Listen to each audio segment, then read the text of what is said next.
Hello and welcome to Scran, the podcast passionate about the Scottish food and drink scene. I'm your host, Rosalind Erskine, and this is a special partner podcast celebrating the upcoming Royal Highland Show. This Scottish institution returns to Ingliston from the 22nd to 25th of June this year and will showcase the very best of farming food and rural life.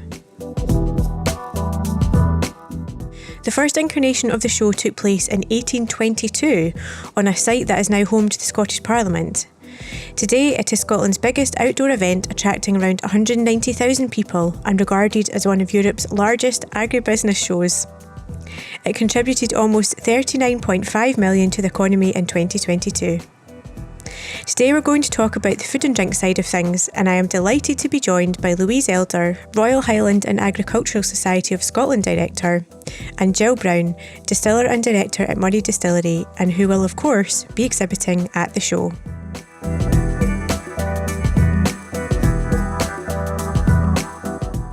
We talk all about what visitors can expect and just why it is a great place for Scotland's producers to do business. For them, it's a perfect case study because they're speaking for 4 days to people who really enjoy their products. Can I get this in the supermarket? Yes, you can. Or can I get this at my local farm shop? Yes, you can.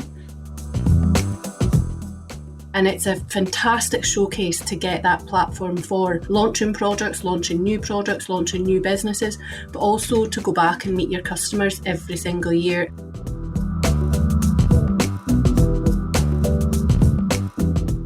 Okay, I'm joined by Louise Elder and Jill Brown, and we're going to chat a bit about this year's Royal Highland Show. So just to kick off, Louise, you are, now let me get this right, the Royal Highland Agricultural Society of Scotland Director, which is a bit of a mouthful, so it's usually RAS. And I'd just quite like to ask you a bit about the Royal Highland Show and its history for anyone that doesn't know. So could you just sort of tell us a bit about that, please? Yes, well, it is organised by the Society, which is a charity. And the Society was founded, well, next year it will be our 240th year. But the show has actually been going for 200 years, and we celebrated that last year. So really, it's an organisation that it's I suppose it's like a gold standard. And we're so proud of the Highland Show, but also proud of our charitable remit. So the Royal Highland Show is definitely our flagship, and we absolutely pull out everything to get that working. But we are also a charity and have charitable remits. So it's about education, and it's about life, celebrating that life, celebrating farming, the rural industries. And we get to all have a really good time at the show and celebrate what we do. And in fact, if I just mention, the food hall started because Hilary Cochrane from East Lothian, she was a farmer and she had a farm shop. And she was astounded, in the 80s that although we were celebrating everything about our industry, why were we not celebrating our producers? Now, in truth, probably there were a lot less producers then. There were the big categories of the dairy and meat, lamb. But actually what she was doing was growing, this smaller producer who maybe it started out as jams, maybe it's and condiments and, rhubarb that you had used, from your farm or your small holding or allotment. And she, we have a president of the society as well as a chair. And Jill mentioned it actually when she said that she came from the Highlands and through the Highlands and Islands Initiative. So our organisation, it was peripatetic, which means that the show moved around the 8 regions, but eventually its home is now at Ingliston. And what Hilary decided was that when she was as part of the President's Initiative, why don't we celebrate Lothian producers? Because I know many of them because I have my farm shop. So that's how it started. And she started to replicate that in all the other regions. And so they had their first food hall. And, it has grown since then. So this year it's the Perth region, and we will celebrate everything from Perth. We will have, fantastic afternoon teas. We'll have oat cakes. So that's who you're meeting, when you come to the show. And Jill, just bring you in here because you actually have a success story. You've got Ava Gin, and it launched at the Royal Highland Show. Is that right? So would you like to tell us a little bit about your business and how it all came about and how the Royal Highland Show helped you? So I've probably got about 20 years of attendance under my belt at the Royal Highland Show, not all as an exhibitor, around 50% of that, 10 years as an exhibitor. And I started my business and initially attended a couple of days with another stand, and that gave me a feel for the size and the scale of the food hall and the food and drink hall within the show itself. I had a lot of background knowledge before I approached the business and put the business into the food hall, so I knew what I was attending. I knew it was 4 days, and it's a fantastic showcase to get that platform for launching products, launching new businesses, but also to go back and meet your customers every single year. And we get trade customers as well as consumer customers. So once I got a taste for it, I progressed through to being part of a collaboration, and that collaboration was with the Highlands and Islands region when the Highlands and Islands region hosted it. And I think there was a group between 8 and 12 of us went as a group of exhibitors to showcase what the Highlands and Islands had to offer. And then the following year I attended in my own remit, having had that experience, and it's just allowed the business to grow. We don't go to another event that has 4 consecutive days of consistent footfall. It's taken its time to, like anything post-COVID, to re-establish itself, but the society are backing it and the society are supporting it, and we're looking forward to the new things that they've developed this year. And it's been great to see the progress that's happened on the showground as well. So my background was livestock exhibiting at the Highland Show, and then it's transferred into the food hall. So I've seen both sides of it. I've seen mostly from exhibitor sides.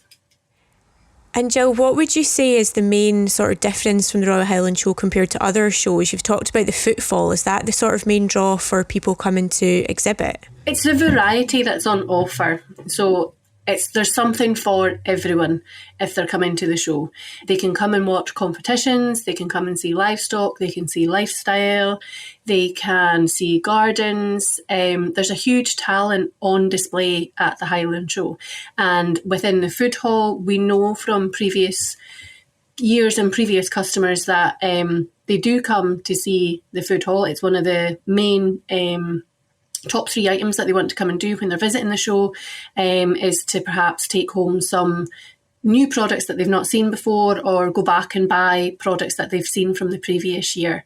So there's not another event like it, and I know that the show has this tagline that it's the greatest show on earth, but I really do think it is there because of the variety that there is. I just happen to sit within the food sector, which works alongside really well with the arts and crafts that are on display from the first line producers that we've got. So for example, the fruit that we use within our liqueurs come from Scottish farmers.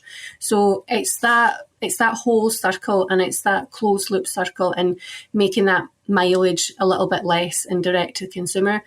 The support that comes from the society as well in pulling all this together. This event, there's some exhibitors that we will only see once a year, and we'll only see these customers once a year. So that allows us to make that connection again and build that relationship. And Louise, just to go back to you, what is your background and how did you get to the point you're at with the society? Yeah, so I became a director in 2017. You represent your area. So I'm in East Lothian. And at that time, I was a food producer. I produced a rapeseed oil. I really, really enjoyed that. It was a very small diversification from our farm in East Lothian. We're mainly arable. And what I learned was that as a very small producer, it was really important to collaborate. So through our local council, which is East Lothian Council, we developed a food group. It was called East Lothian Food and Drink. And we have now 42 collaborations there. And then we would exhibit at the Royal Highland Show. So it was for people who, going to the Highland Show could be a little bit daunting because, as Jill said, it is huge. It's a 4-day show. There are approximately 50,000 visitors a day. And you have to be prepared for that. And obviously, going yourself could be daunting.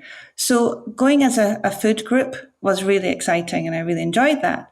But then I began to realize that there were food groups all over. There were still individual producers, but they really wanted to be encouraged, celebrated. And as Jill said, there is something unique about it. Being together, just once or twice a year, you are all passionate. Well, we are all passionate about what we produce. And it's kind of such a good celebration of it. And there are many of our members. So from our charity, we are a membership organisation of 16,000. Many of our members wanted to exhibit at the show as well. So what you find is that it's almost like they're friends and family as well, exhibiting, because they have diversified as well. Because economically, there is a need, for many farmers to diversify. And I just absolutely love that. So when I was asked to be a director, because of my connections with food groups and being an ambassador, if you like, I just jumped at the chance. And so you're invited as a 1-year director, but then you can actually, with your group, be elected to be a 4-year director. So that's where I am now. And as directors of the show, so we're effectively trustees of the charity, but we're called directors of the show.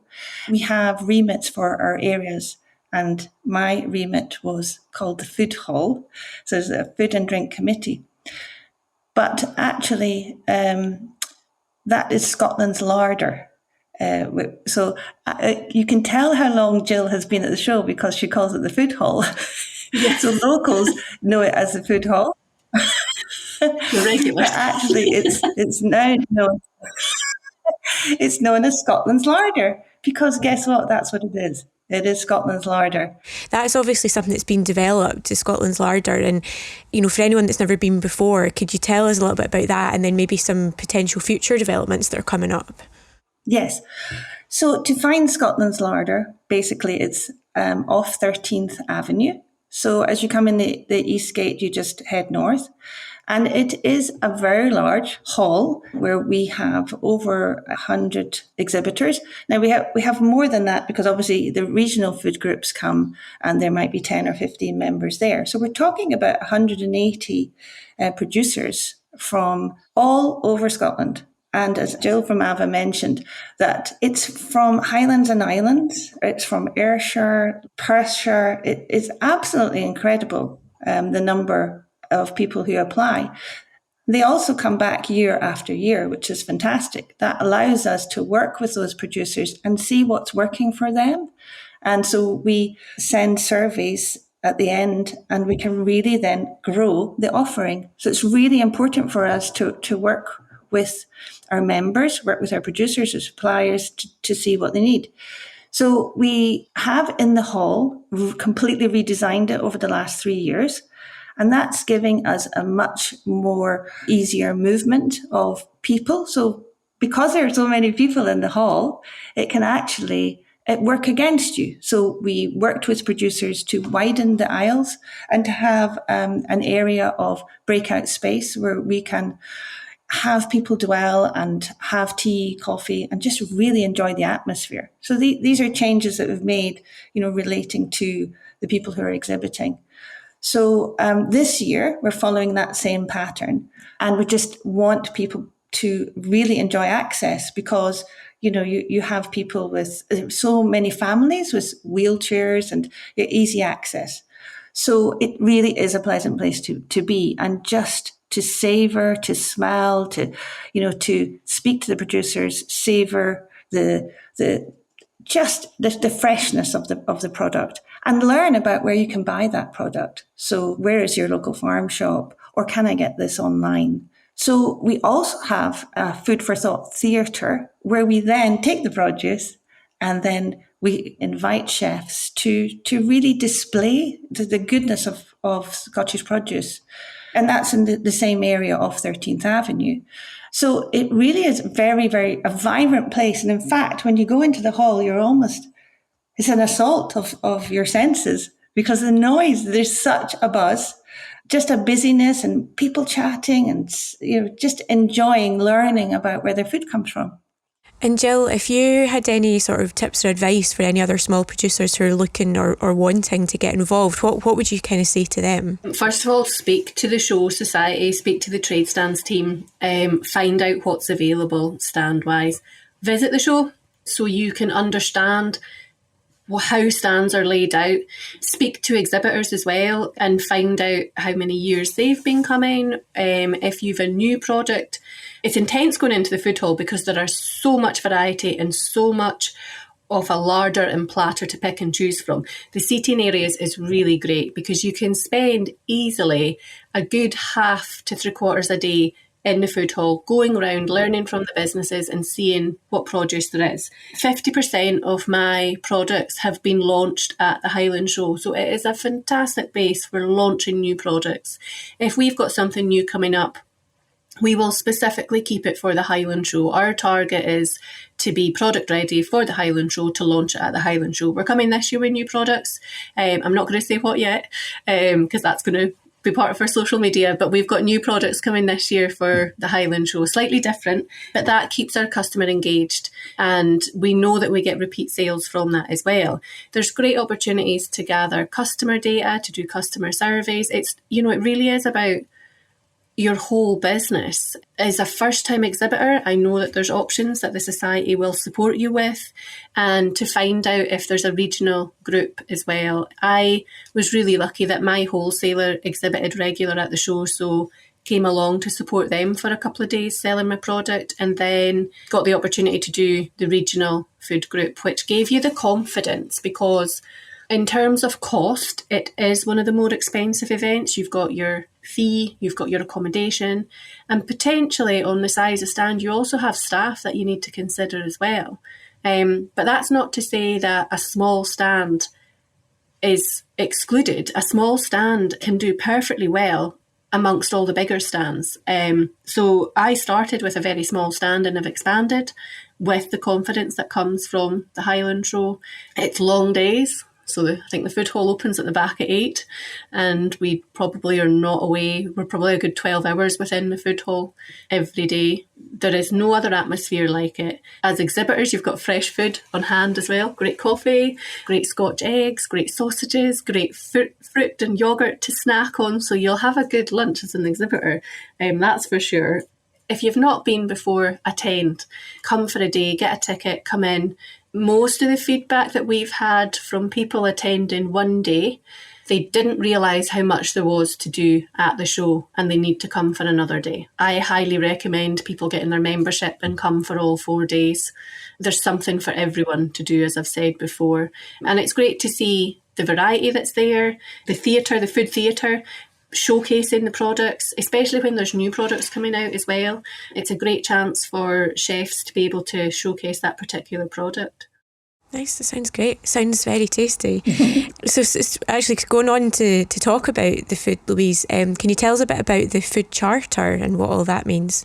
Yeah, so it's important for us to be champions of food produce. And so we do ask our producers, traders to look at that. So because we really wish to celebrate provenance. And I think everybody wants to embrace that. But, sometimes you're so busy getting everything together for the show for 4 days. You're away for 4 days. You've got to have the product for 4 days. And then, wait a minute, do you shout about, your provenance and the fact that you're Scottish? So we just encourage people through our food charter to sell themselves, in relation to us, to Scotland, and what is good, what makes a food good. So knowing, first of all, your sources and being able to talk about that. We invite our traders to read the charter, and celebrate by actually telling people, about their locale and also their farm and how they process their food. And I think when people know that story and they would speak to Jill, they know that it's Jill doing everything. Mm-hmm. That it's Jill that's working hard, for her region, for other producers, and also to connect with other producers where you might have soft fruit from Angus and you might want to use that in your ice cream. Or your East Lothian ice creams are using their dairy produce from the same area. That builds up a story and a culture that we can celebrate. So then, though, you also have to ensure that, your traders are following your food charter, because that's what we want to celebrate. So we do almost a survey. It's almost like an assurance, are people following the food charter? But then it's just a complete cycle again. So we would like, as a charity, as a society, to represent our producers, our suppliers, and our members who have diversified. Therefore, through the food charter, we can actually do this.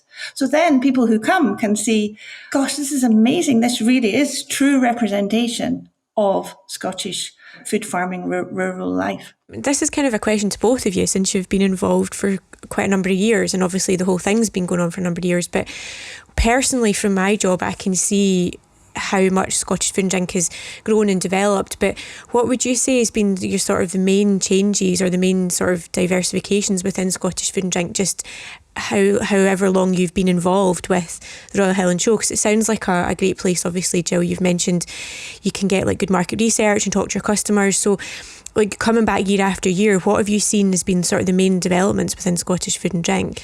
Louise, I'll start with you, if that's all right. I think for me is consistency. People they're very innovative in the industry, but with some of the challenges of late, then they have to almost go back to basics, produce real quality, and really shout about that. But in that, then there are people who, in terms of innovation, are looking at different products. So there might be vertical farming, there might be different choices in the food industry. For me, anyway, I have seen more oat milk products. We have a new Edinburgh company exhibiting who've created an oat drink. They have chosen the Highland Show to actually really launch themselves as a business. And another existing company has, for the first time, decided to bring their oat milk. So these are changes, but these are, using local oats to make their oat milk. So I think there are incredible challenges, yet there are still innovations out there. So I love Scottish food and drink because people are extremely hardworking, resilient, yet innovate. As a society, I feel that that's what we should be helping with as well, to embrace choice, to celebrate the fact that there are young farmers who are saying, well, let's try this. At the same time, we do have a fantastic, history, legacy within the drinks industry in terms of distilleries. And we will notice that people will diversify into that industry, either through alcohol or non-alcoholic drinks, in fact. So you do have non-alcoholic spirit. But I think that shows what people are doing. They are surviving. People are surviving in Scottish agriculture as well. And the other thing is that I think it's a brilliant showcase for those businesses who are doing exceptionally well. So you do find that there's certain brands of, let's say, crisps, ice cream, fruits, cheeses. And these larger companies really support the show as well. And I think they then have a chance to really speak to their customers, their consumers, and hear what it is. It's for them, it's a perfect case study because they're speaking for 4 days to people who really enjoy their products. Can I get this in the supermarket? Yes, you can. Or can I get this at my local farm shop? Yes, you can. And so businesses begin to really realize that through meeting the producers and the consumers, that really this is powerful. This type of collaboration is powerful.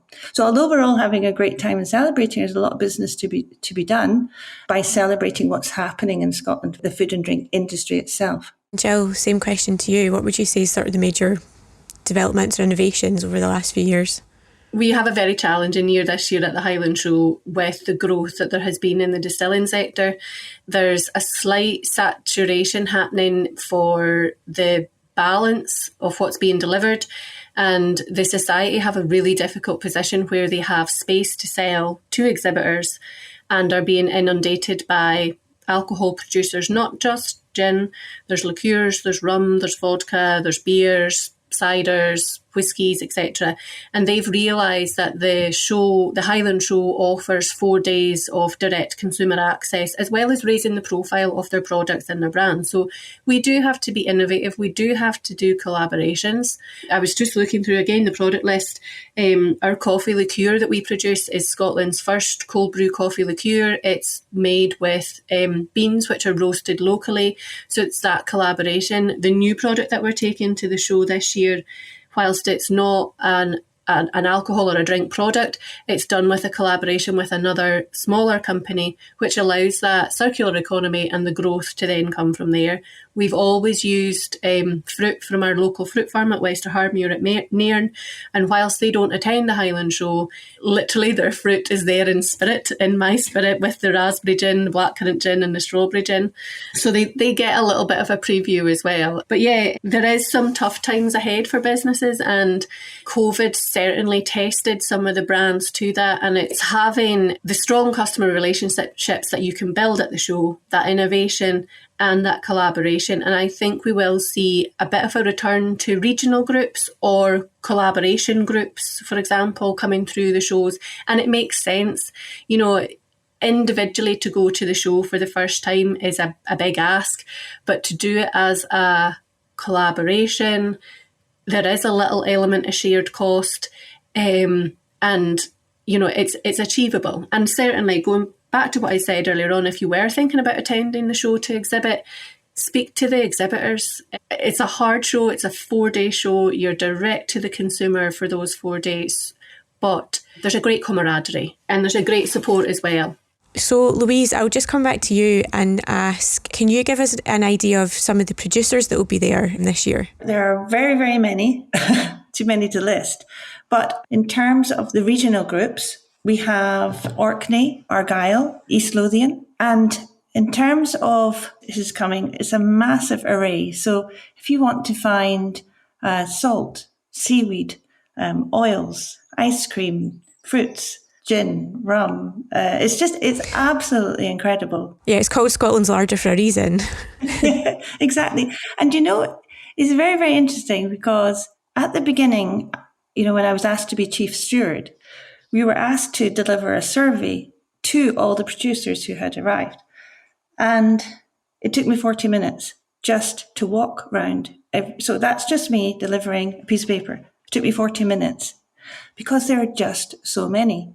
But we have a variety of categories, so that's quite important too. So we, as we mentioned, we have the distilleries, but we have, you know, there's condiments, there's balsamic vinegars, there's venison, there's cheese, there's people who have won the Scottish Cheese Championships. They will be next door. That's another thing that we do is that we celebrate the best. So at the show, if you're walking around, you will see people who have won awards.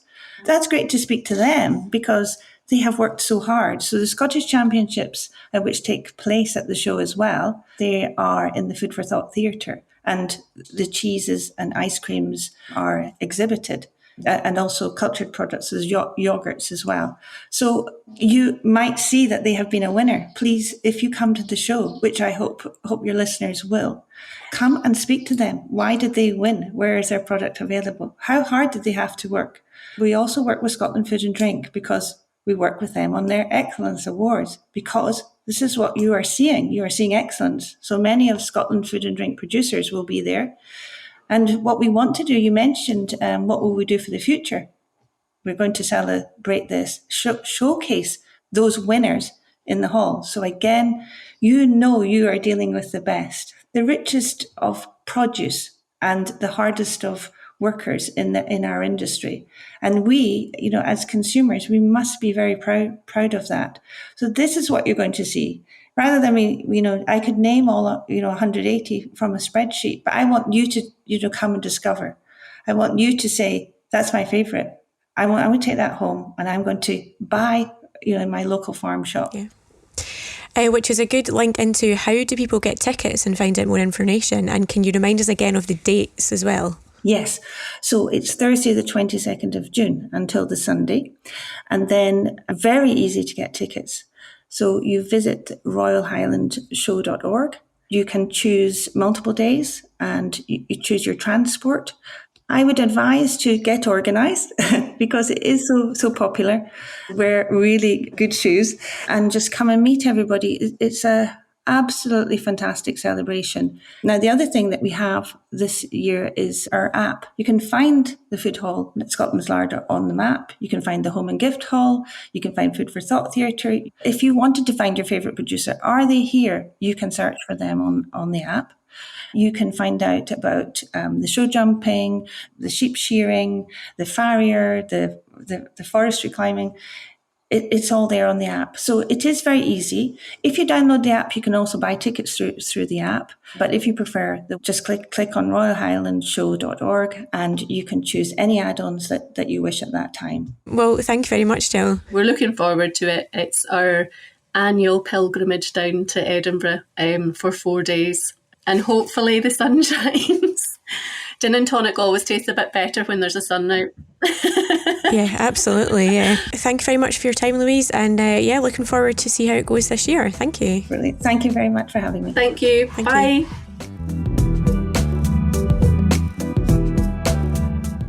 Thanks to my guests on this episode, and thanks to you too for listening. I think you'll agree that this year's Royal Highland Show is not one to be missed. Scran is a laudable podcast that's co-produced and hosted by me, Rosalind, and co-produced, edited and mixed by Kelly Crichton.